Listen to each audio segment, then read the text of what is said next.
Hi, I'm Matthew Leonard, author of Louder Than Words, The Art of Living as a Catholic, and I was asked, why in the world did you write this book? Well, I remember there was this night, and it was the night before I became Catholic, and there was a guy in my RCIA class who said, look, if I'm going to do this, I want to be a saint. And that statement really struck me because I'd never thought in those kinds of terms as a Protestant. I mean, yeah, I wanted to be good, but we didn't have saints.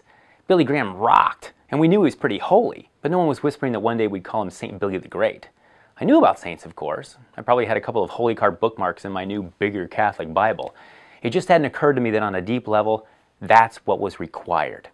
But at the end of the day, that's what it all boils down to. Sainthood.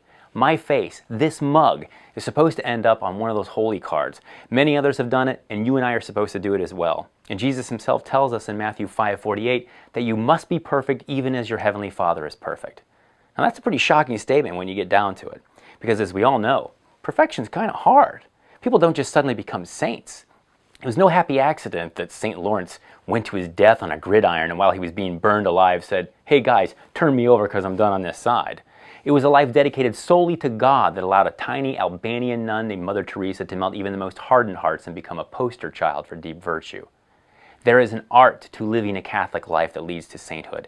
It starts with an understanding of who we are and where we come from, and it ends in the practicalities of living it on a daily basis. Now, as anyone who knows me can tell you, I am a long way from perfect, but I want to be.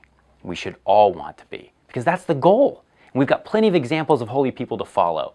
Combine that with all the graces at our disposal, and every one of us can be all Christ wants us to be. And it's a life full of joy and fulfillment now, unlike anything the world can offer, and it leads to an eternity that will blow your mind. But in order to achieve it, it's going to take more than mere lip service. At the end of the day, talk is cheap. It's time to live a life that's louder than words.